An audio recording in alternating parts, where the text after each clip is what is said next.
Hello, जय हिंद, नमस्कार, राधे राधे। कैसे हैं आप सब? सभी स्वस्थ, मस्त, ज़बरदस्त। तो क्या चल रहा है आप लोगों का? तैयारी बिल्कुल ज़बरदस्त सेकंड सेमेस्टर वालों? कैसी तैयारी? बिल्कुल मस्त वाली चल रही है? तो एग्ज़ाम डेट तो बिल्कुल नज़दीक है सेकंड सेमेस्टर की। अप्रैल में एग्ज़ाम हो जाएगा, ये बात आप नोट कर लीजिए। और जो आपको भ्रमित कर रहे हैं कि हाँ जून जुलाई में एग्ज़ाम जाएगा, ऐसा कुछ नहीं है। अप्रैल लास्ट या मई फर्स्ट में आपके एग्ज़ाम हो जाएंगे, है ना। इसी क्रम में आज हम लोग एक मैराथन वीडियो देखेंगे और जितने भी एमसीक्यू हैं, ठीक है, पवन सीरीज के जितने भी एमसीक्यू हैं, पूरे एमसीक्यू एक वीडियो में ख़त्म करने की कोशिश करेंगे और बेहतरीन एक्सप्लेनेशन करेंगे। उससे बनने वाले आगे वाले क्वेश्चन उसको भी ध्यान दे लेंगे, ठीक है। तो नए हैं चैनल को लाइक कर लें, शेयर करें, सब्सक्राइब करें और कमेंट करके अपना फीडबैक ज़रूर दें। अच्छी से अच्छी क्लास प्रोवाइड करवा दे रही है आपको। सारी क्लासेस फ्री ऑफ कॉस्ट हैं, किसी के लिए कोई चार्ज नहीं है। ये एक बार सीरीज करवाएंगे, उसके बाद सेलेक्टेड क्वेश्चन लेके आएंगे जो आने वाले हैं, ठीक है। तो चलिए जुड़ते हैं, शुरू करते हैं। एक एक क्वेश्चन को बहुत अच्छे से पढ़ेंगे। पहला क्वेश्चन आपका है कि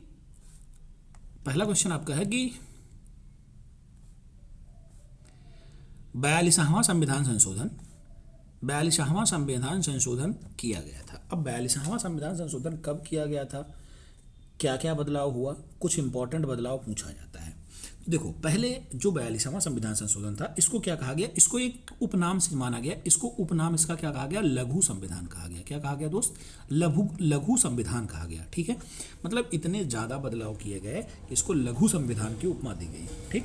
इस समय जो तत्कालीन प्रधानमंत्री कौन थी? इंदिरा गांधी जी थी। उनके शासनकाल में ये हुआ था, ठीक है। इंदिरा गांधी जी उस समय क्या थी? हमारे भारत की प्रधानमंत्री थी। इनको आयरन लेडी के नाम की भी संज्ञा दी गई, ठीक। ये कब हुआ था? तो ये 1976 में हुआ था, 1976 में हुआ। इसको लघु संविधान की दर्जा दी गई। इसमें क्या हुआ? प्रस्तावना में भी परिवर्तन किया गया, बहुत सारे शब्द जोड़े गए, अनुच्छेद जोड़ा गया, अनुच्छेद 51A जोड़ा गया, जिसको मौलिक कर्तव्य के रूप में हम लोग जानते हैं, ये सब भी जोड़ा गया। मतलब बहुत सारी चीज़ें हुई। संसद की शक्ति बढ़ाई गई, प्रस्तावना में संशोधन हुआ, मौलिक कर्तव्य में संशोधन हुआ। हर जगह प्रस्तावना में समाजवादी, धर्मनिरपेक्ष और लोकतांत्रिक गणराज्य जैसे 3 महत्वपूर्ण शब्द जोड़े गए। मतलब इसीलिए इसको लघु संविधान की उपमा दी गई। क्लियर बात? अब आपसे अगर ये भी पूछ ले कि प्रस्तावना में संशोधन किस संविधान संशोधन में किया गया, तो भी आप 42वां संविधान संशोधन 1976 मार देंगे।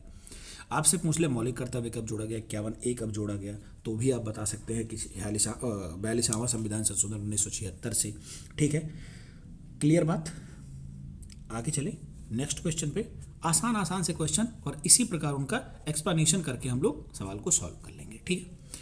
अब दूसरा सवाल आपका कह रहा है कि न्याय पंचायत का कार्यकाल कितने वर्ष का होता है?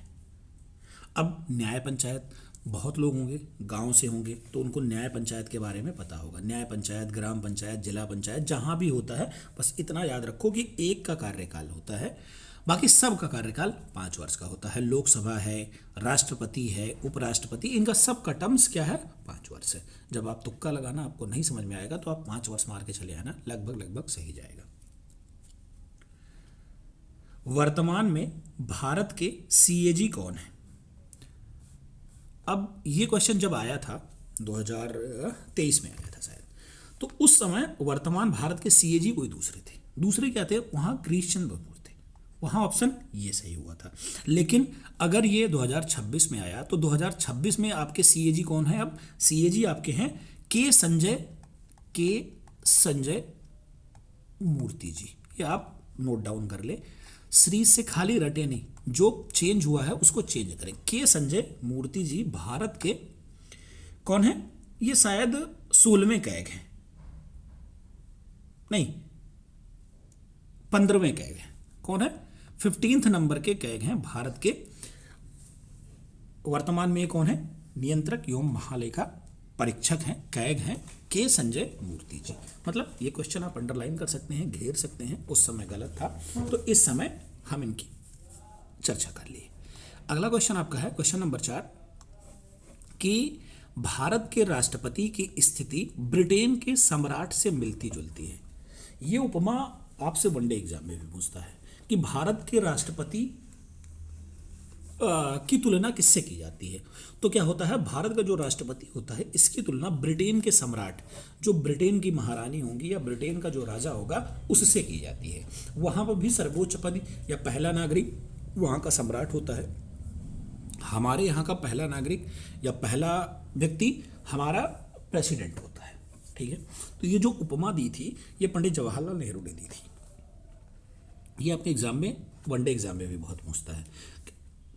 जिसे जो राष्ट्रपति का पद है ये तो अमेरिका से लिया गया हमारे संविधान में, लेकिन पावर, शक्तियां वहां से नहीं ली गई, शक्तियां ब्रिटेन से ली गई। ब्रिटेन की जो शक्तियां महारानी की हैं या सम्राट की हैं वही हमारे प्रेसिडेंट की हैं।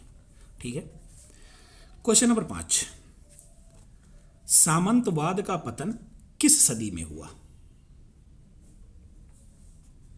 अब ऑप्शन है आपके पास 15वीं सदी, 12वीं सदी, 11वीं सदी और 13वीं सदी।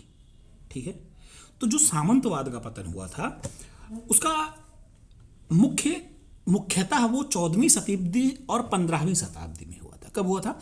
14वीं और 15वीं शताब्दी में हुआ था। तो 14वीं, अगर ऑप्शन में आपके 14वीं सदी भी आएगा तो आप 14वीं सदी को ज़्यादा प्रेफर करना, अगर ऑप्शन में नहीं है तो आप 15वीं शताब्दी को प्रेफर करना। ठीक है, ये क्या हुआ था, उस समय एक ब्लैक डेथ नाम की बीमारी आई थी, महामारी आ गई थी, पूरे शहर का शहर खत्म हो जाता था। ठीक है, ठीक, ऐसा आ गया तो जो राजा महाराजा थे उनकी शक्ति कमजोर हो गई, इसलिए इसका पतन हो गया। ठीक है, चलिए क्वेश्चन नंबर 6। क्वेश्चन नंबर 6 कह रहा है कि सबसे अच्छा लोहा माना जाता है, किसको माना जाता है? सिडेराइट को, लेमोनाइट को, मैग्नेटाइट को, कि फिर हैसेटाइट को? ठीक है, तो जो सबसे अच्छा लोहा होता है, जो सबसे बेहतरीन लोहा माना जाता है, वो माना जाता है मैग्नेटाइट को। किसको माना जाता है? मैग्नेटाइट को माना जाता है। ठीक है, बात समझ में आई? चलिए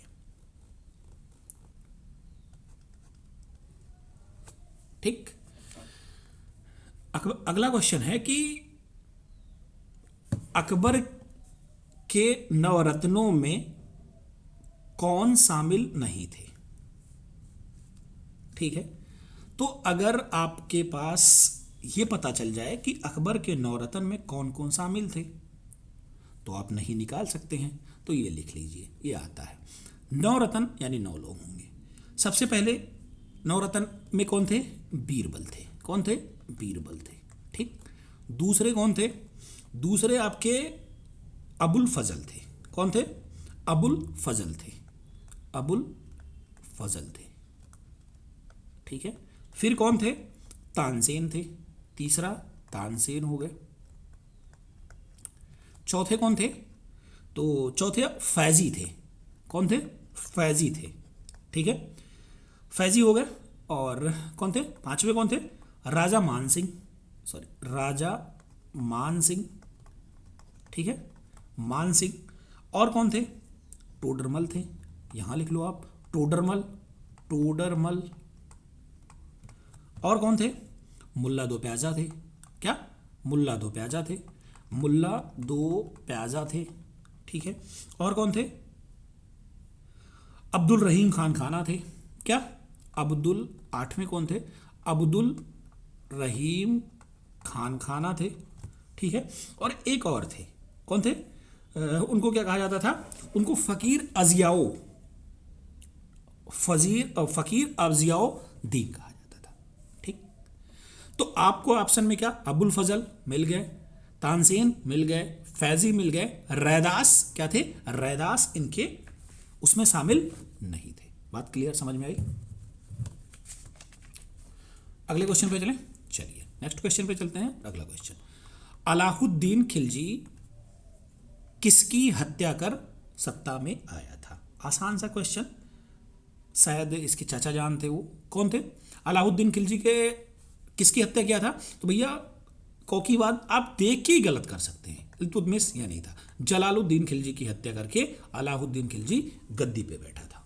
क्लियर बात समझ में आई? और ये सारे क्वेश्चन आए हुए हैं, प्रीवियस ईयर है। ठीक है, तो थोड़ा ऐसे ही करते रहेंगे। 8वां, जौहर प्रथा।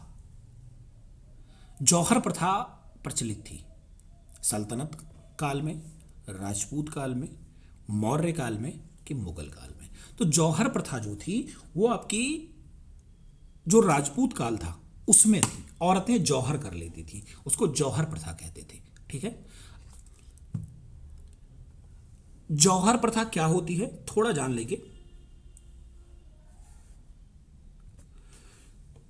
जौहर प्रथा होती है, ये क्या होता था कि जब राजपूत राजा या किसी से हार जाते थे, ठीक है, तो जो महिलाएं होती थीं वो अपनी आत्मसम्मान करने के लिए कि मैं किसी के साथ नहीं जाऊंगी, कोई मुझे जीत के नहीं ले जा सकता है, उस आत्मसम्मान के लिए जौहर कुंड में जाके अपनी जान दे देती थी। सती प्रथा से रिलेटेड ही समझो तो जौहर प्रथा था, उसी के आसपास थी। तो जौहर कुंड में कूदकर वो आत्महत्या कर लेती थी। ठीक, ये जौहर प्रथा था। तो ये ज्यादातर राजपूत काल में चलता था। क्वेश्चन नंबर 10 कह रहा है मुद्रा का नियमन कौन करता है? अब मुद्रा से रिलेटेड बात आई तो भैया सेबी तो करेगी नहीं, ईडी भी नहीं करेगी, और इडरा क्या लिखा है, इरडा भी नहीं करेगी। मुद्रा की जितनी भी बातें चीतें होंगी वो हमारा रिजर्व बैंक ऑफ इंडिया करेगा। 1935 के अधिनियम के तहत इसकी स्थापना हुई और रिजर्व बैंक ऑफ इंडिया हमारा क्या करेगा, मुद्रा नियमन करेगा, मुद्रा से रिलेटेड जितनी भी चीज होंगी। ये क्वेश्चन नंबर 11 आपके लिए इंपॉर्टेंट है क्योंकि आप उत्तर प्रदेश से हैं। सिडबी का मुख्यालय कहाँ है? सिडबी एक बैंक है, इसका मुख्यालय कहाँ है? तो सिडबी का जो मुख्यालय है वो आपके लखनऊ में है। ये क्वेश्चन इंपॉर्टेंट है, 2-3 बार आया है तो याद रखिए। ठीक है, आगे चलिए। अजंता में गुफाओं की संख्या कितनी है?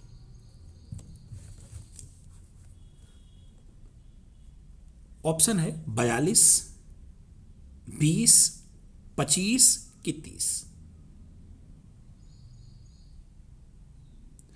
तो जो इसका बिल्कुल एग्जैक्ट आंसर है वो क्या है, इसमें कुल 29 से 30 गुफाएं हैं। कितनी गुफाएं हैं दोस्त? 29 से 30 गुफाएं में है। ये है कहां? तो ये महाराष्ट्र के औरंगाबाद जिला में है। तो क्या मारेंगे ऑप्शन? 30 मारेंगे। ठीक है, ऑप्शन क्या मारेंगे? 30 मारेंगे। 29 से 30 गुफाएं अजंता की गुफाएं हैं। चलो आगे चलते हैं। सबसे पहले भारत आने वाला चीनी यात्री कौन था? सबसे पहले कौन सा चीनी यात्री भारत का सफर किया था, भारत की यात्रा की थी अपनी कहानियां लिखने के लिए, अपनी सारी चीजें लिखने के लिए? कौन आया था? ह्वेन सॉन्ग आया था, मार्को पोलो आया था, एवन बतूता आया था कि मेगस्थनीज आया था? तो कौन आया था? तो सबसे पहले ह्वेन सॉन्ग आया था। कौन आया था? ह्वेन सॉन्ग आया था। ठीक है, अगला क्वेश्चन। ये क्वेश्चन तो आप लोग वैसे कर ले जाएंगे। भारत में सर्वाधिक वर्षा कहां होती है? अब 2 ऑप्शन है, करंट डाटा के हिसाब से चलेंगे। भारत में सर्वाधिक वर्षा वाला स्थान तो चेरापूंजी, मेघालय, मैनिसराम कि केरल? इतना सटीक आंसर दिया है कि मेघालय में ही है, चेरापूंजी भी वही है, लेकिन जो अपडेटेड डाटा है वो मैनिसराम का है। सबसे ज्यादा वर्षा कहां होती है? मैनिसराम में होती है। बात समझ में आई? क्लियर हुआ? आगे चले। नेक्स्ट क्वेश्चन अपना है कि सूर्य का प्रकाश पृथ्वी तक पहुंचने में समय लगता है। सूर्य का प्रकाश पृथ्वी तक पहुंचने में कितना समय लेता है? 5 minute 8 second, 6 minute 3 second, 4 minute 3 second कि 8 मिनट? तो एक स्टैंडर्ड डाटा है, 8 मिनट का है। 8 मिनट याद रखिए आप। जब ये 8 मिनट दे देता, सेकेंड की कंफ्यूजन करता तो थोड़ा हार्ड हो सकता था, लेकिन ये स्टैंडर्ड डाटा है। ठीक है, चलो आगे चलते हैं दोस्त। अगला क्वेश्चन देखते हैं। हर्षचरित के रचयिता कौन है? क्वेश्चन नंबर 16 कह रहा है हर्षचरित के रचयिता कौन है? बढ़िया क्वेश्चन है। हर्षचरित के रचयिता कौन है? तो ये बाण भट्ट है। कौन है? बाण भट्ट है। कौन है? बाण भट्ट इसके रचयिता चालुक्य वंश का सबसे प्रतापी राजा कौन था? बहुत जबरदस्त क्वेश्चन, कई बार एग्जाम में आया है। चालुक्य वंश का सबसे प्रतापी राजा कौन था? जय सिंह था, रणराज था, पुलकेशन प्रथम था कि पुलकेशन द्वितीय था? चालुक्य वंश का सबसे प्रतापी राजा पुलकेशन द्वितीय था। यह बात याद करके रखना, ठीक है। अगला क्वेश्चन है, वी आकार की घाटी नदी के किस भाग में बनती है? तो जो वी आकार की घाटी होती है यह नदी के ऊपरी मार्ग में बनती है, मध्य मार्ग में, निचली मार्ग में, कि नदी के मुहाने पे बनती है? तो जो वी आकार की घाटी होती है दोस्त, वो क्या होती है? ये ऊपरी सतह पे बनती है। ऐसे वी आकार की घाटी बना लेता है नदी, तो ये ऊपरी सतह पे बनती है, हमेशा ऊपरी मार्ग पे वी आकार की घाटी नदी बनाती है। बात क्लियर, समझ में आई? चलिए अगला क्वेश्चन। अगला क्वेश्चन आपका कह रहा है, पृथ्वी का औसत घनत्व तो क्या है? बहुत बेहतरीन क्वेश्चन। पृथ्वी का औसत घनत्व तो क्या है? ये बढ़िया क्वेश्चन है। पृथ्वी का औसत घनत्व तो कितना है? 2.7, 5.5, 9.5 कि 9.4? तो जो पृथ्वी का औसत घनत्व है ये 5.51 के आसपास का स्टैंडर्ड डाटा है, लेकिन अगर आपके ऑप्शन में 5.5 दिया है तो 5.5 ही मारेंगे, ठीक है। ये थोड़ा स्टैंडर्ड जो था वो भी मैंने आपको बता दिया। क्लियर बात, समझ में आई? अगला क्वेश्चन, भृगु का निर्माण कहाँ होता है? भृगु का निर्माण कहाँ होता है? ठीक है, भृगु का निर्माण कहाँ होता है? पहाड़ी भागों में, समुद्र के किनारे, हिमानी क्षेत्र में या मरुस्थल में? तो भृगु का निर्माण आपका समुद्र के किनारे होता है। कहाँ होता है? भृगु का निर्माण समुद्र के किनारे होता है। ऑप्शन नंबर बी इसका भी राइट है, ठीक। आगे चलते हैं दोस्त, ये बढ़िया क्वेश्चन आ गया। प्रारूप समिति के अध्यक्ष कौन थे? प्रारूप समिति को ड्राफ्टिंग कमेटी भी कहा जाता था। ड्राफ्टिंग कमेटी को इंपॉर्टेंट कमेटी की भी संज्ञा दी गई थी कि सबसे महत्वपूर्ण कमेटी है जो हमारे संविधान के निर्माण में है, वो है आपकी ड्राफ्टिंग कमेटी, मतलब प्रारूप समिति। प्रारूप समिति के अध्यक्ष कौन थे? तो प्रारूप समिति के अध्यक्ष वी आर अम्बेडकर साहब थे, और इसमें कुल 7 सदस्य थे। कितने सदस्य थे? 7 सदस्य थे। कभी कभी ये भी पूछ लेता है कि कुल कितने सदस्य थे, ठीक है। वही संचालन समिति के अध्यक्ष कौन थे? डॉक्टर राजेंद्र प्रसाद थे। कौन थे? डॉक्टर राजेंद्र प्रसाद जी थे, संचालन समिति के अध्यक्ष थे। ये हमारे पहले राष्ट्रपति थे, ये संविधान सभा के अध्यक्ष भी थे। वहीं संघ समितियां, बाकी बहुत इंपॉर्टेंट समितियों के अध्यक्ष जवाहरलाल नेहरू भी थे, क्योंकि ये सब हमारे संविधान निर्मात्री सदस्य थे। गांधी जी उसमें कुछ नहीं थे, तो ये किसी समिति के अध्यक्ष नहीं बनाए गए थे। क्लियर बात, समझ में आई?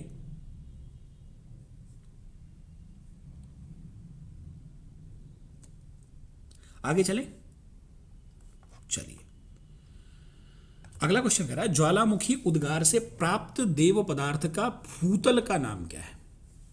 ज्वालामुखी उद्गार से प्राप्त जो भूतल पे आ जाता है, किसी ज्वालामुखी से निकला सामान और जो भी निकला वो नीचे आ गया जमीन पे, उसको क्या कहते हैं? सियाल, सीमा, निफे, ये तो पृथ्वी के पार्ट हैं, उसको क्या कहेंगे भैया? उसको लावा कहेंगे।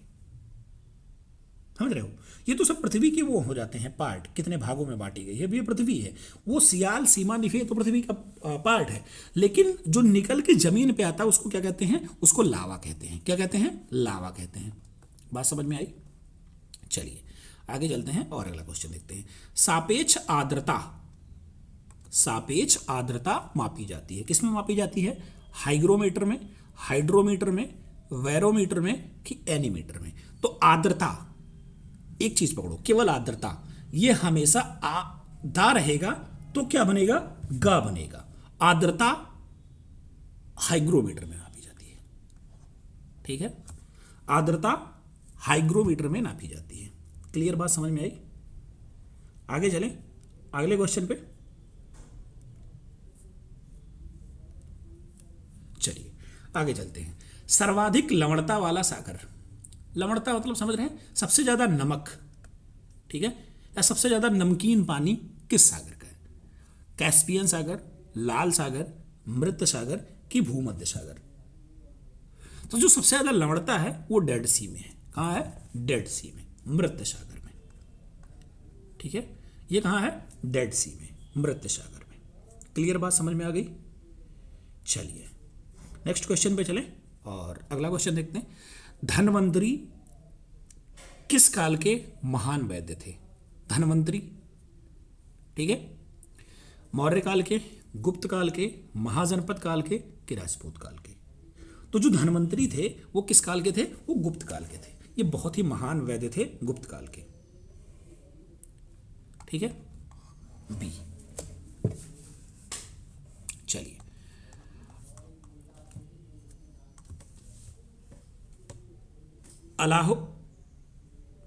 अलाउद्दीन खिलजी कितने दिनों तक शासन किया? अलाउद्दीन खिलजी कितने वर्ष शासन किया?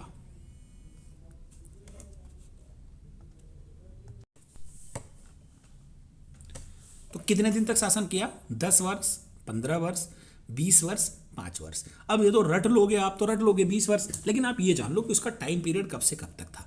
तो ये जो अलाउद्दीन खिलजी था ये 1296 से लेके 1316 तक शासन किया था। अब इसको जब घटाओगे तो 20 वर्ष आ जाएगा। अलाउद्दीन खिलजी 1296 से लेके 1316 तक शासन किया था। ये अलाउद्दीन खिलजी था, बस खत्म। अगला, गत विलास प्रहसन नामक पुस्तक के लेखक कौन है? गत विलास प्रहसन नामक पुस्तक के लेखक कौन है? महेंद्र वर्मन, पुलकेशन द्वितीय, नरसिंह वर्मन, या फिर राजा राज प्रथम? गत विलास तो कौन थे? ये थे महेंद्र वर्मन जी थे। कौन थे? महेंद्र वर्मन जी थे। रिपीटेड क्वेश्चन, आपको मैंने बताया था, स्टार लगा लो, ये क्वेश्चन बहुत रिपीट होता है। मे भी हो सकता है आपके 2026 के पेपर में ये क्वेश्चन मिल जाए। जौहर प्रथा का प्रचलन था। जौहर प्रथा कहाँ प्रचलित थी? मौर्य काल में, गुप्त काल में, महाजनपद काल में, राजपूत काल में। जौहर प्रथा मैंने आपको बताई भी क्या थी और इस काल में ये फेमस थी। क्लियर बात समझ में आई? चलो आगे चलते हैं। वह बजट जिसमें आय और व्यय बराबर हो, उस बजट को किस नाम की संख्या देंगे? जिसमें आय और बजट बराबर हो, मतलब आय और व्यय, मतलब आमदनी और खर्चा बराबर हो। मतलब क्या चल रहा है भैया? संतुलन चल रहा है। आपने 100 रुपये कमाया और 100 खर्च कर दिया, मतलब आप ना आपको किसी से लोन लेना पड़ा, ना आप घाटे में आए, ना आप बचत किए, ना आप जीरो पे आधारित हुए, मतलब आप संतुलित चल रहे हैं। ठीक है, आपको 2 GB डाटा मिला और दोनों आप खत्म कर दिए एक दिन में, तो आप क्या है? संतुलित चल रहे हैं ना, वही।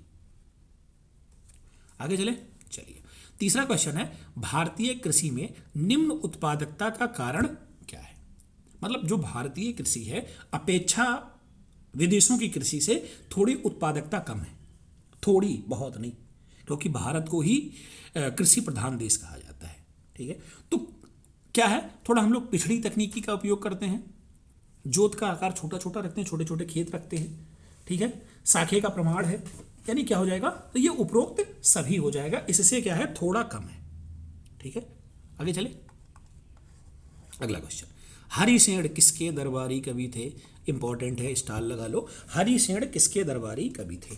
अकबर के, चंद्रगुप्त के, चंद्रगुप्त द्वितीय के, कि समुद्रगुप्त के?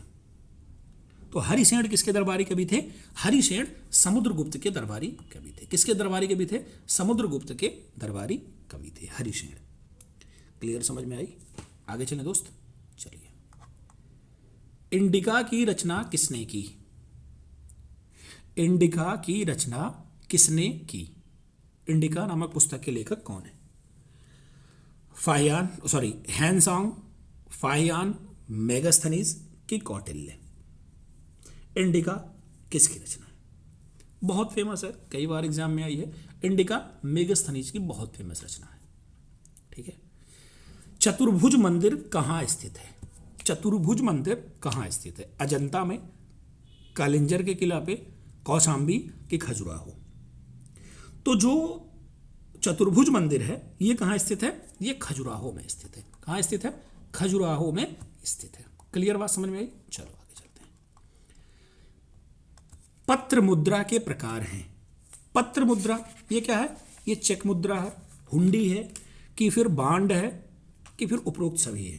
तो ये जो पत्र मुद्राएं हैं, ये पत्र मुद्रा आपकी क्या है, ये आपकी हुंडी भी है, चेक भी है और बॉन्ड भी है, मतलब उपरोक्त सभी में आ जाती है। तो इसका स्टैंडर्ड आंसर यही मिला है, तो यही मान लेंगे। क्लियर? आगे चले। भारतीय अर्थव्यवस्था के सापेक्ष के समक्ष प्रमुख चुनौतियां हैं। भारतीय अर्थव्यवस्था के समक्ष प्रमुख चुनौतियां क्या की हैं? जनसंख्या वृद्धि है, बेरोजगारी है, कृषि एवं दयनीय स्थिति है कि उपरोक्त सभी है। तो भारतीय अर्थव्यवस्था के सामने बहुत प्रमुख प्रमुख चुनौतियां, जनसंख्या वृद्धि भी है, बेरोजगारी तो है ही है, और लगातार आप देख ही रहे हैं कि कितनी बेरोजगारी है भारत में, और कृषि एवं दयनीयता, ये सब मिला के क्या है, एक चुनौती है। क्लियर? देवनागरी लिपि में हिंदी संघ की राजभाषा हो, संविधान के किस धारा में बताया गया है? पहली बात आप जान लो, 14 सितंबर 1949 को हिंदी को हमारी राजभाषा माना गया, और इसकी लिपि क्या मानी गई? इसकी लिपि देवनागरी मानी गई।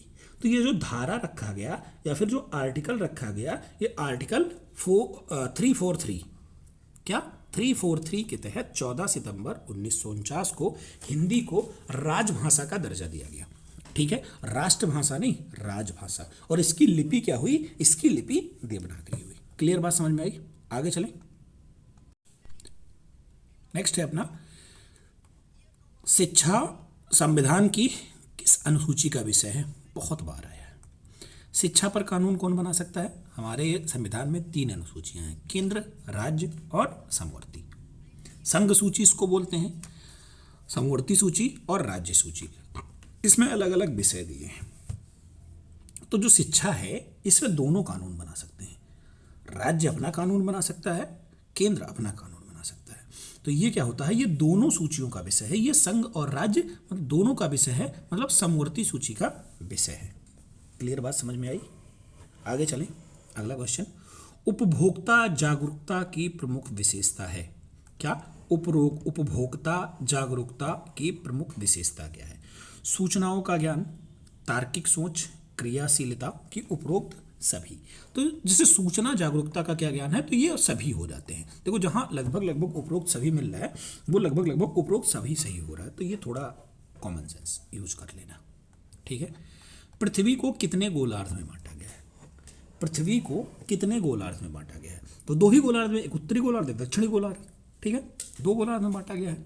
ठीक ठीक, आगे चलें। भारत में सर्वाधिक वर्षा वाला स्थान, ये पीछे आया है, मेघालय के मानेसराम में।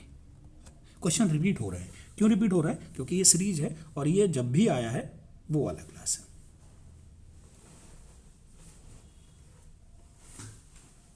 ठीक, आगे चलें। अगला क्वेश्चन क्या लिखा है? हरिकेन, विली विली, टाइफून, ये सब कॉमा लगा है। हरिकेन कामा विली विली कामा टाइफून, ये क्या है? इसको क्या नाम से जाना जाता है? तूफान है, प्रतिचक्रवात है कि चक्रवात है? तो विली विली क्या है? एक चक्रवात था। टाइफून भी एक चक्रवात था। ये क्या हो जाएगा? एक चक्रवात हो जाएगा। क्लियर बात समझ में आई? आगे चलते हैं। वायुमंडल में सर्वाधिक मात्रा में पाई जाने वाली गैस कौन है? आसान है, ये कितनी होती है? 21 है। हाइड्रोजन ये पॉइंटों में चली जाती है, सॉरी 1 के आसपास अक्रिय गैस में आ जाती है। नाइट्रोजन ये 78 के आसपास है, और ये भी पॉइंट के आसपास चली जाती है। तो सबसे ज़्यादा कौन सी दिख रही है आपको? नाइट्रोजन दिख रही है। कौन सी दिख रही है? नाइट्रोजन दिख रही है। ठीक, बात समझ में आई? ये भी क्वेश्चन रिपीटेड है। सूर्य का प्रकाश पृथ्वी तक पहुंचने में कितना समय लेता है? तो 8 मिनट 3 सेकंड का समय लेता है। क्लियर, आगे चलें। तराइन का युद्ध कब हुआ था? अब ये क्वेश्चन थोड़ा गड़बड़ है। तराइन का प्रथम युद्ध, द्वितीय युद्ध, तृतीय युद्ध क्या पूछ रहा है? तो इसके अकॉर्डिंग 92 ऑप्शन सही माना गया था। 92 मान लेंगे, 91, 92 दोनों में हुआ था। ठीक है, ये देखो आ गया तराइन का प्रथम युद्ध। ठीक है, तराइन का प्रथम युद्ध कब हुआ था? 91 में हुआ था। ठीक, 91 में हुआ था। बात समझ में आई? चलो, गुलाम वंश का प्रथम सुल्तान कौन था? इल्तुतमिश, जलवन नहीं, बलबन होना चाहिए। जलवन नहीं, बलबन, कुतुबुद्दीन ऐबक की रजिया सुल्तान। ये तो सबसे पहली महिला सुल्तान थी। ठीक है, तो गुलाम वंश का प्रथम सुल्तान कौन था? कुतुबुद्दीन ऐबक। ठीक है, इसको तो गुलामों का गुलाम कहा जाता था।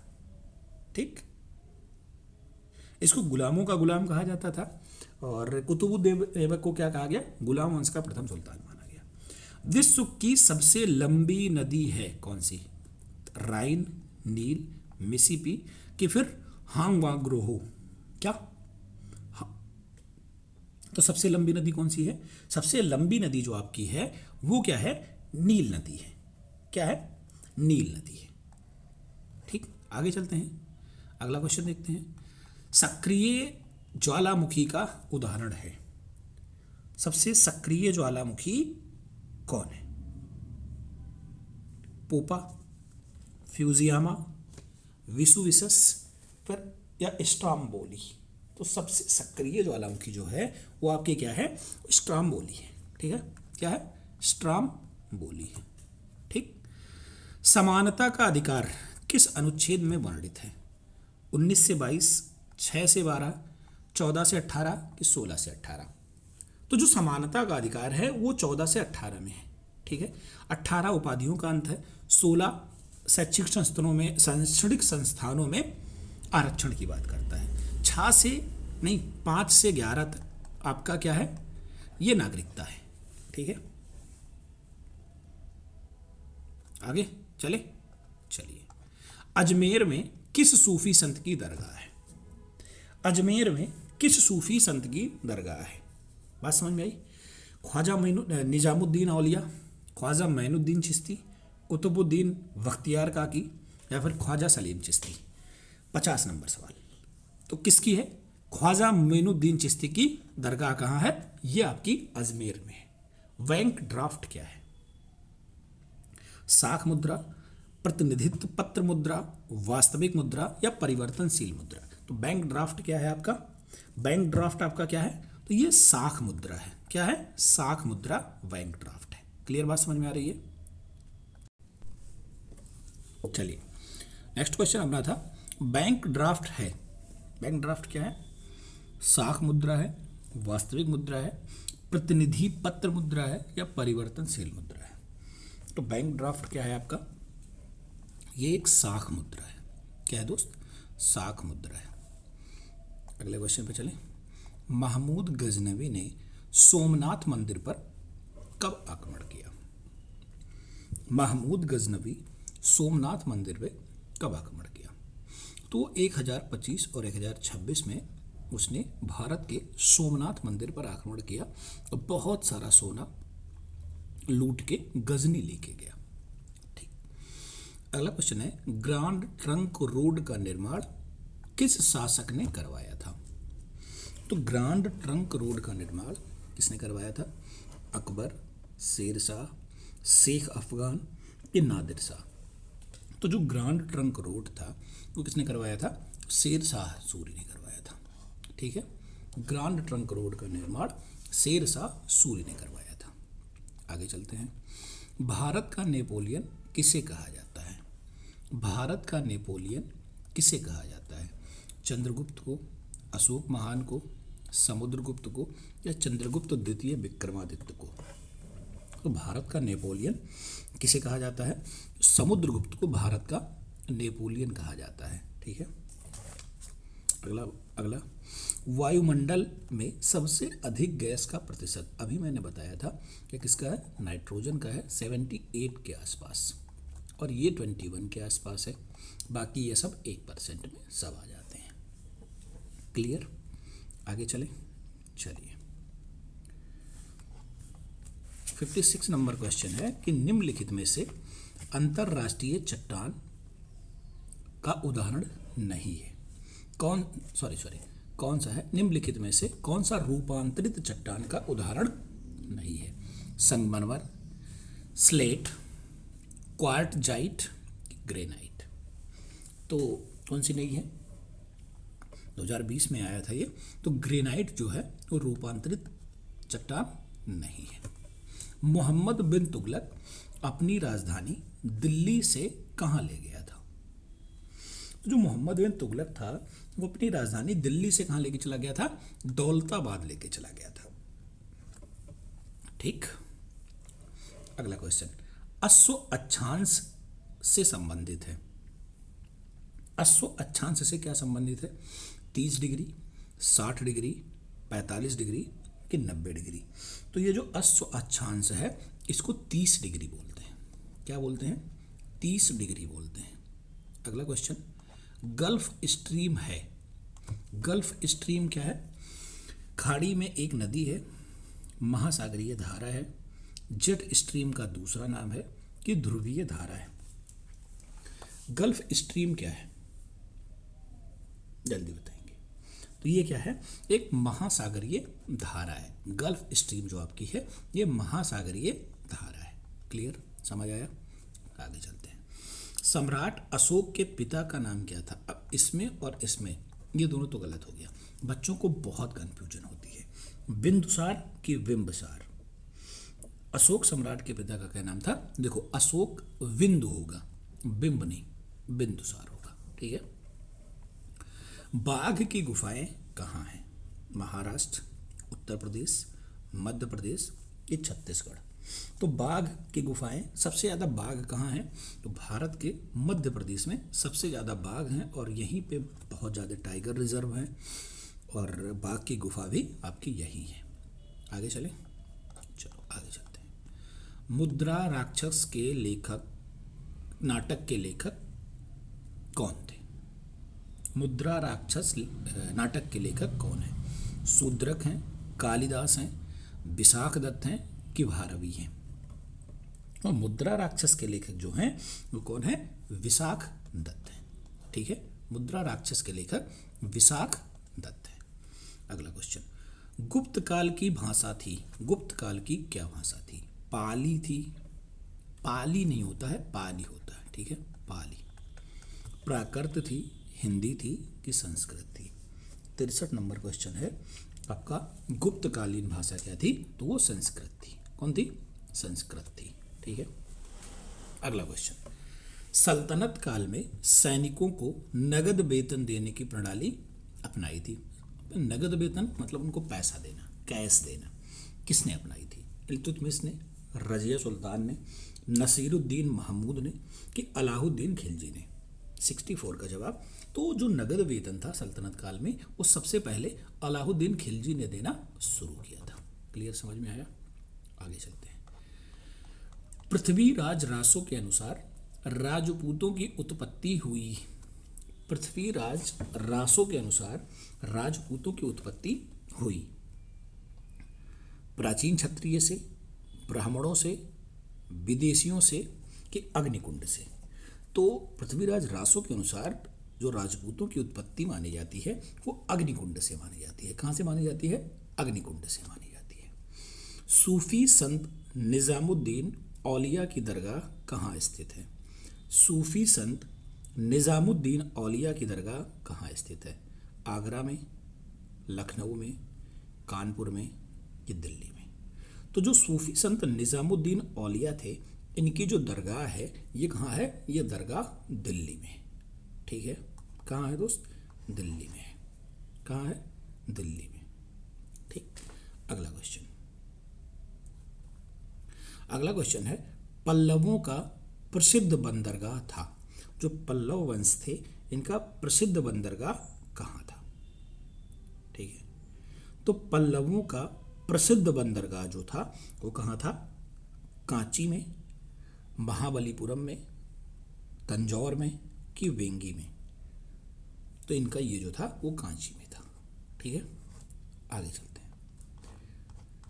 सल्तनत काल में प्रांत को कहते थे। सल्तनत काल में प्रांत को किस नाम से जानते थे? राज्य होता था, परगना होता था, इक्ता होता था कि सिख होता था? सल्तनत काल में राज्य को क्या कहते थे? तो राज्य को इक्ता कहते थे। क्या कहते थे? इक्ता कहते थे। क्लियर?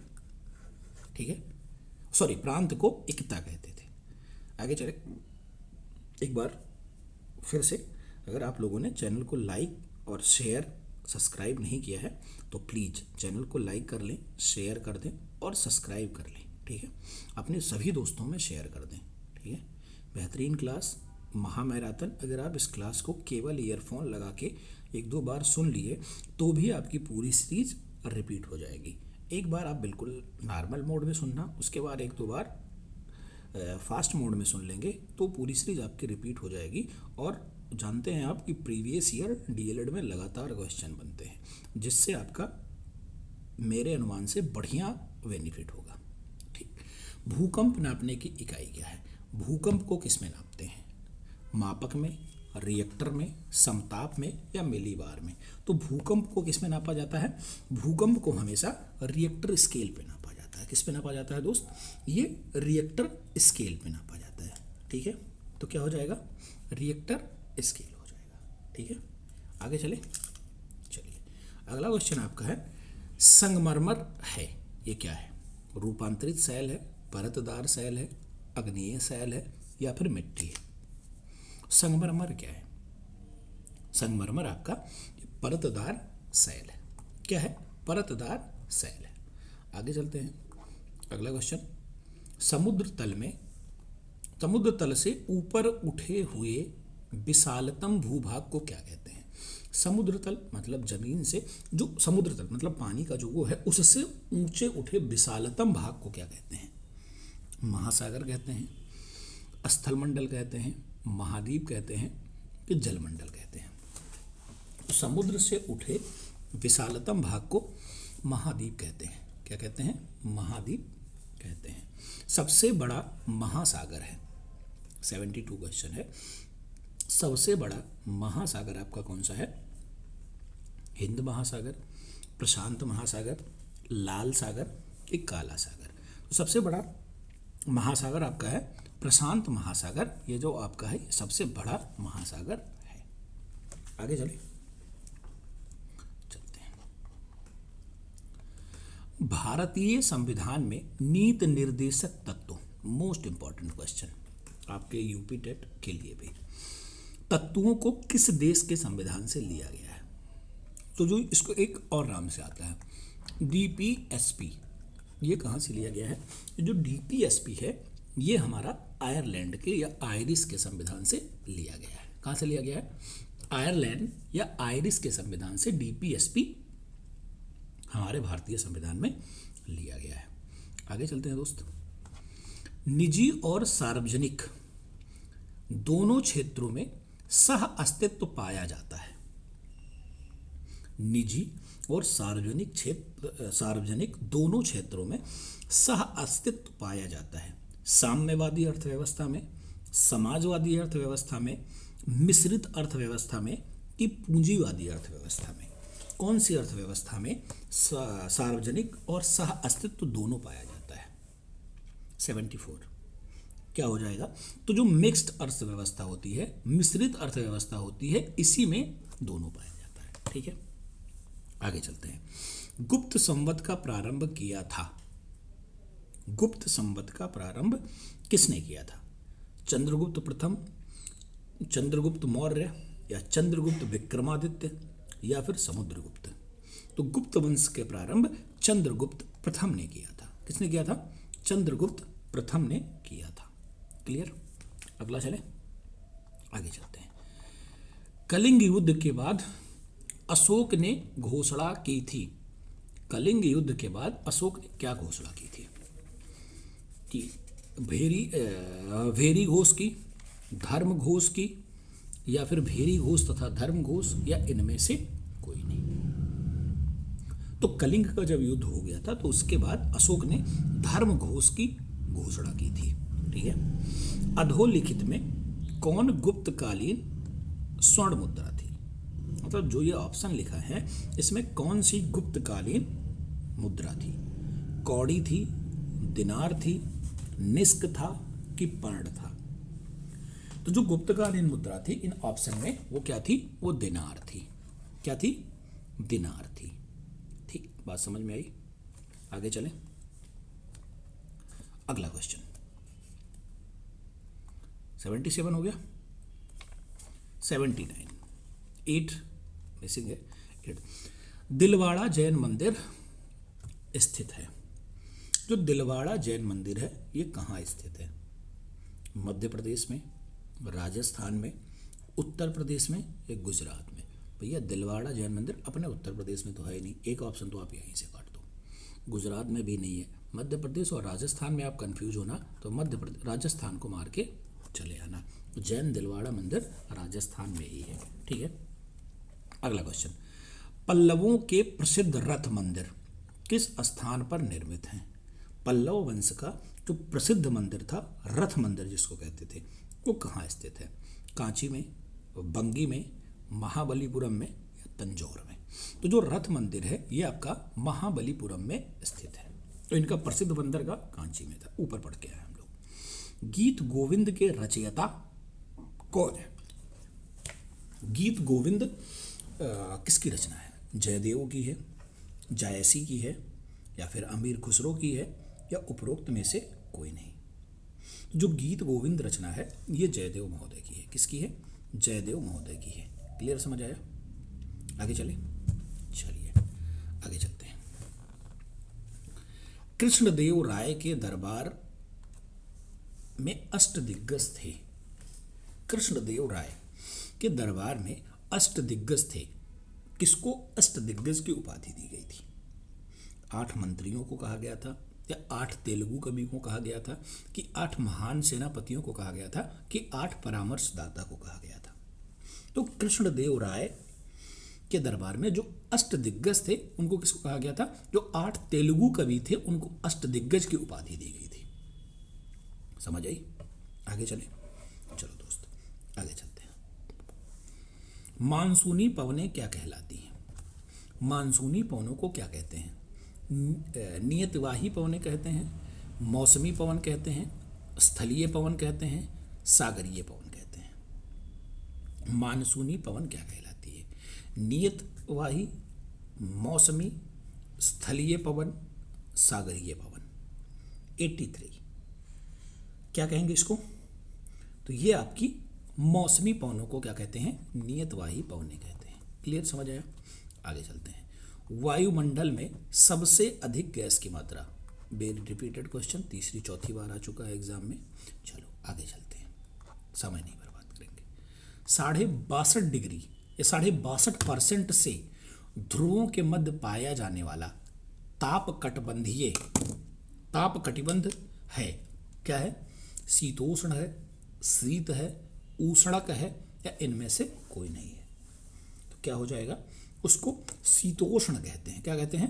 शीतोष्ण कहते हैं। क्लियर? भारतीय संविधान में सूचियां हैं। भारतीय संविधान में कितनी सूचियां हैं? अभी मैंने आपको बताई थी 3। कौन कौन सी?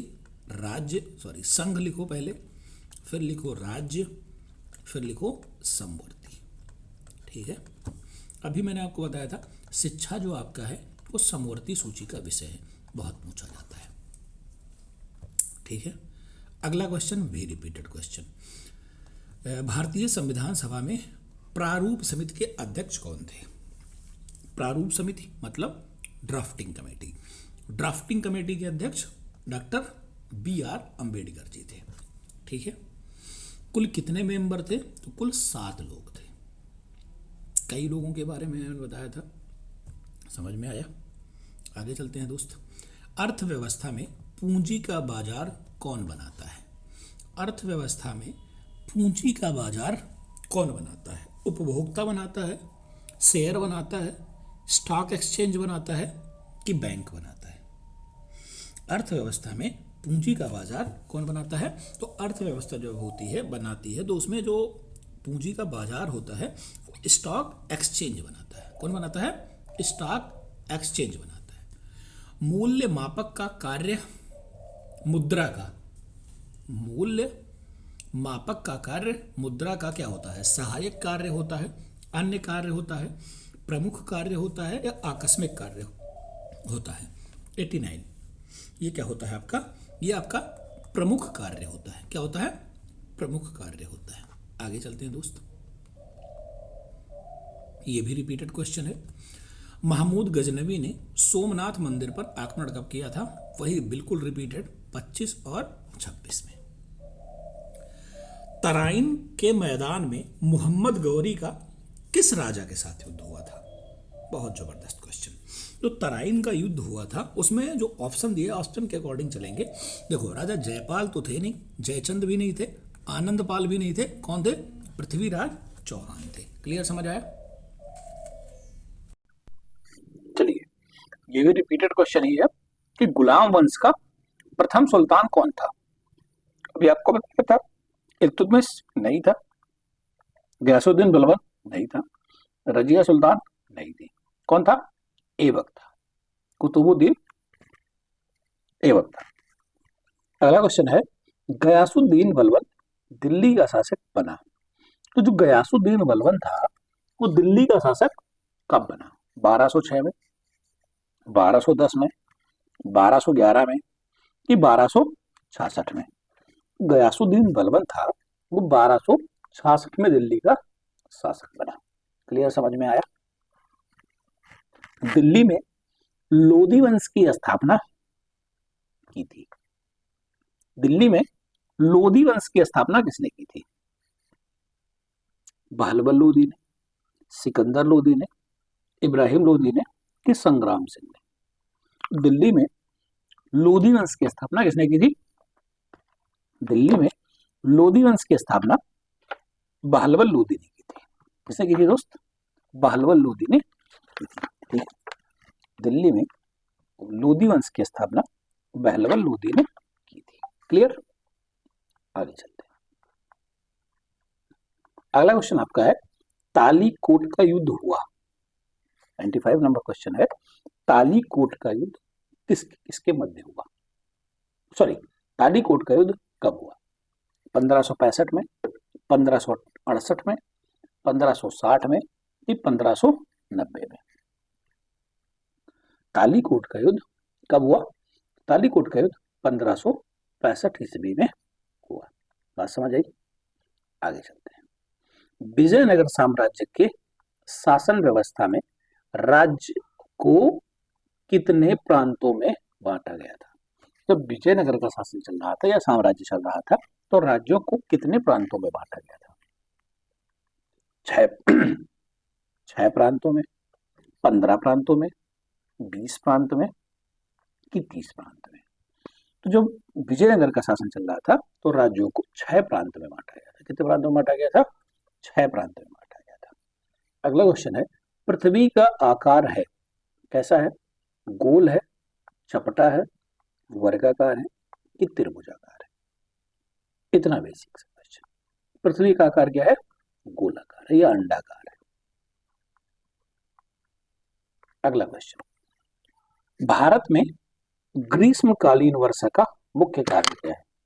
चक्रवात, मानसूनी हवाएं, व्यापारिक हवाएं कि पछुआ हवाएं? तो भारत में जो वर्षा का मुख्य कारण है वो है दोस्त आपकी मानसूनी हवाएं। क्या है? मानसूनी हवाएं। ठीक, भारत का संविधान कब लागू हुआ? इतना बेसिक सा क्वेश्चन। ठीक है, आंशिक रूप से कहेगा तो 49 लगाएंगे, और जब भी पूछेगा कब लागू हुआ तो पूर्ण रूप से लागू माना जाता है, वो 1950 में हुआ। ठीक, अगला, सेलुकस तथा चंद्रगुप्त मौर्य के बीच युद्ध हुआ। सेलुकस तथा चंद्रगुप्त मौर्य के बीच युद्ध कब हुआ? 326 में, 321 में, 322 में कि 305 में? ठीक है, तो कब हुआ? 305 में हुआ। ये आपके 100 क्वेश्चन कंप्लीट हो गए। ठीक है, 100 क्वेश्चन जब आपके कंप्लीट हुए तो एक बार फिर आपसे कहना चाहूंगा कि अगर नए हैं तो चैनल को लाइक कर ले, शेयर कर दें, सब्सक्राइब कर दें और अपना कमेंट करके अपना वैल्यूएबल ओपिनियन जरूर दें कि हाँ क्लास कैसी लग रही है सर, समझ में आ रही है, अच्छी है, कोशिश करते रहिए। ये कमेंट करके जरूर बताएं, अपने दोस्तों में शेयर कर दें, लाइक कर लें। ठीक, अब चलते हैं 101 पे। 101 नंबर क्वेश्चन, मौर्य साम्राज्य का अंतिम सम्राट कौन था? मौर्य साम्राज्य का अंतिम सम्राट कौन सा था? अशोक, कुणाल, बृहदत्त, पुष्यमित्र शुंग, कौन था? तो इसका अंतिम शासक मौर्य साम्राज्य का बृहदत्त था। ठीक है, अगला, गुप्त संवत का प्रारंभ कब हुआ था? गुप्त संवत का प्रारंभ किस वर्ष हुआ था?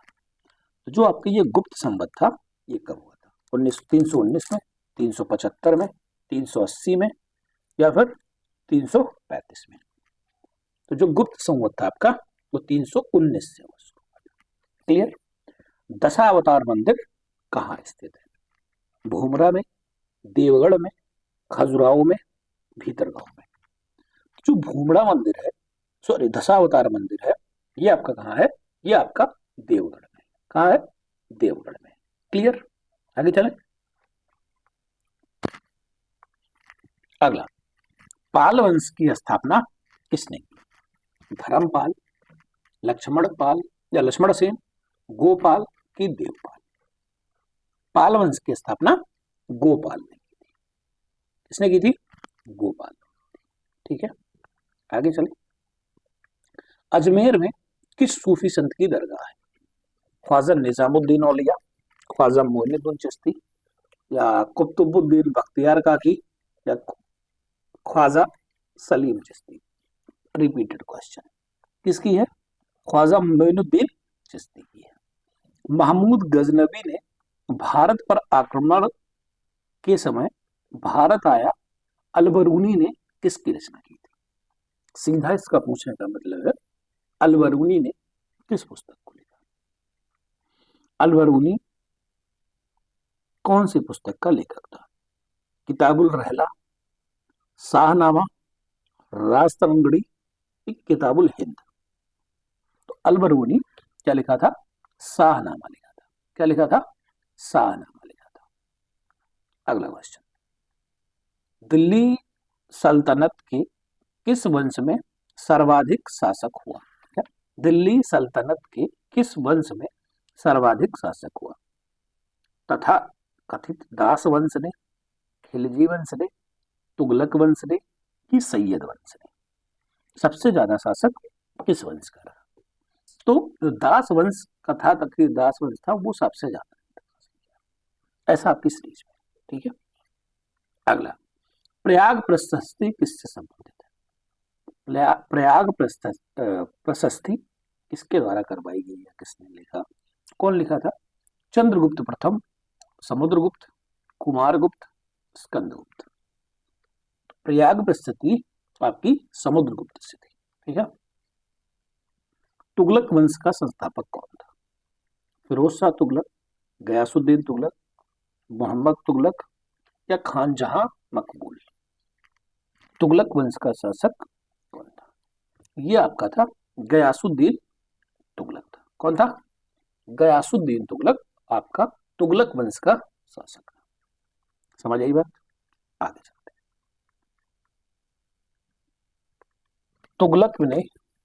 तुगलक काल में प्रथम हिंदू राज्य का निर्माण हुआ, जिसका क्या नाम था? वारगल, देवगिरी, भादरा, विजयनगर? तुगलक काल में प्रथम हिंदू राज्य का निर्माण हुआ था, जिसका नाम क्या था? वारगल, देवगिरी, भादरा, या विजयनगर? तो तुगलक काल में जो प्रथम हिंदू नगर बना था, विजयनगर बना था। क्लियर? चीनी यात्री वैनसांग किस उद्देश्य से भारत आया? बौद्ध धर्म ग्रंथों की प्रति प्राप्त करने, नालंदा विश्वविद्यालय के अध्ययन करने, या भारत के जीवन के अध्ययन करने के लिए भारत आया? किसके लिए आया था वैनसांग भारत? तो वैनसांग भारत किसके लिए आया था? तो बौद्ध ग्रंथों की प्रति प्राप्त करने के लिए, या फिर उनकी पढ़ने के लिए, उनकी जानकारी के लिए आया था। ठीक है, आगे चलते हैं।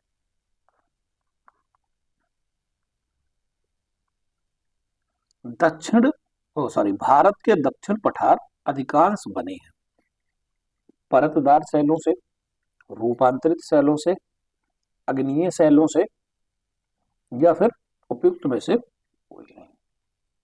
तो भारत के दक्षिण पठार हैं वो अधिकांश किससे बने हैं? तो वो अधिक अग्नीय शैलों से बने। क्लियर? आगे चलते हैं। विश्व की 7 आश्चर्यजनक इमारतों के नाम में शामिल है। कौन सा? कुतुब मीनार, हवा महल, ताजमहल, जामा मस्जिद। ये तो बहुत आसान है। क्या है? ताजमहल। अगला, पर्वतीय क्षेत्रों में गहरी सकरी घाटी को कहते हैं। पर्वतीय क्षेत्रों में गहरी सकरी घाटी को क्या कहते हैं? विसर्प कहते हैं, हिमोड़ कहते हैं, गार्ज कहते हैं कि भृगु कहते हैं? उसको क्या कहते हैं? उसको गार्ज कहते हैं। क्या कहते हैं? गार्ज कहते हैं। बस समझ में आई? आगे चलते हैं। पूर्णिमा से अमावस्या तक घटते चांद के पखवाड़े को क्या कहते हैं? पूर्णिमा से अमावस्या तक घटते चांद के पखवाड़े को क्या कहते हैं? शुक्ल पक्ष, कृष्ण पक्ष, शुक्ल और कृष्ण पक्ष दोनों, उपयुक्त में से कोई नहीं। उसको क्या कहते हैं? उसको कहते हैं कृष्ण पक्ष कहते हैं। क्या कहते हैं? कृष्ण पक्ष कहते हैं। ठीक है, आगे चलते हैं। गोल पृथ्वी के केंद्र को कहा जाता है। क्या कहा जाता है? क्रोड कहा जाता है, या कोर कहा जाता है, मेंटल कहा जाता है, भूर परपटी या क्रस्ट कहा जाता है, या उपरोक्त में से कोई नहीं? क्या कहा जाता है उसको? कोर कहा जाता है। ठीक है। वायुमंडल में पाई जाने वाली ऑक्सीजन की मात्रा कई बार बता चुका हूं। ये नाइट्रोजन है, ये ऑक्सीजन है। क्लियर? आगे चलते हैं। हमारे मूल संविधान में कुल कितनी अनुसूचियां हैं और वर्तमान में कितना है? मूल संविधान में कितनी अनुसूचियां थी? 8 अनुसूचियां थी। अभी कितनी अनुसूचियां हैं? अभी 12 अनुसूचियां हैं। ठीक है, आज समझ में आई? आगे चलते हैं। संविधान सभा की प्रारूप समिति के अध्यक्ष कई बार, कितने सदस्य? 7 सदस्य। अध्यक्ष बी आर अम्बेडकर साहब। अजंता में गुफाओं की संख्या, रिपीटेड क्वेश्चन, तब थी 29 या 30? जो ऑप्शन में मिल जाए मार देंगे। बिंदुसार की मृत्यु के समय अशोक किस स्थान का वायसराय था? बहुत बेहतरीन सा क्वेश्चन। बिंदुसार की जब मृत्यु हुई थी तो अशोक कहाँ का वायसराय था? तक्षशिला का, उज्जैन का, सौराष्ट्र का, कि फिर तौसली का? तो जब इनकी मृत्यु हुई थी तो वो तक्षशिला का था। कहाँ का था? तक्षशिला का था। अगला, किस सम्राट के शासनकाल में हूणों का प्रथम आक्रमण हुआ था? यशोवर्मन के, रामगुप्त के, कुमारगुप्त के, चंद्रगुप्त के? हूणों का पहला आक्रमण किसके शासनकाल में हुआ? कुमारगुप्त के। किसके? कुमारगुप्त के। आगे चलते हैं। सबसे पहले भारत कौन आया? ह्वेनसांग आया, मार्को पोलो आया, युवन बतूता आया, मेगस्थनीज आया? जल्दी से। तो सबसे पहले भारत मेगस्थनीज आया था। इसने क्या लिखा था? इंडिका नामक पुस्तक लिखी थी। क्लियर? समझ में आ रहा है? आगे चले। चलिए दोस्तों, हर्षचरित के लेखक कौन है? Repeated question. हर्षचरित बाणभट्ट की रचना है। हर्षचरित बाणभट्ट की रचना। तराइन का प्रथम युद्ध, रिपीटेड क्वेश्चन, 1991 में। पाल वंश की स्थापना, रिपीटेड क्वेश्चन, गोपाल ने। ठीक। चालुक्य वंश का प्रतापी राजा, रिपीटेड क्वेश्चन, जय सिंह, पुलकेशन, पुलकेशन द्वितीय, नटराज? चालुक्य वंश का सबसे प्रतापी राजा पुलकेशन द्वितीय। संविधान निर्मात्री मैंने बताया था, इसी को संचालन समिति भी बोलते हैं। फिर इसके अध्यक्ष कौन थे? डॉक्टर राजेंद्र बाबू थे। ठीक, संचालन समिति के अध्यक्ष राजेंद्र बाबू थे। ठीक है। भूजल स्रोत है वर्षा का जल, तालाब, नदी, उपरोक्त सभी। भूजल का स्रोत क्या है आपका? तो भूजल का जो स्रोत है वो वर्षा का जल है। ठीक है। मकर संक्रांति के समय सूर्य सीधा चमकता है कहाँ?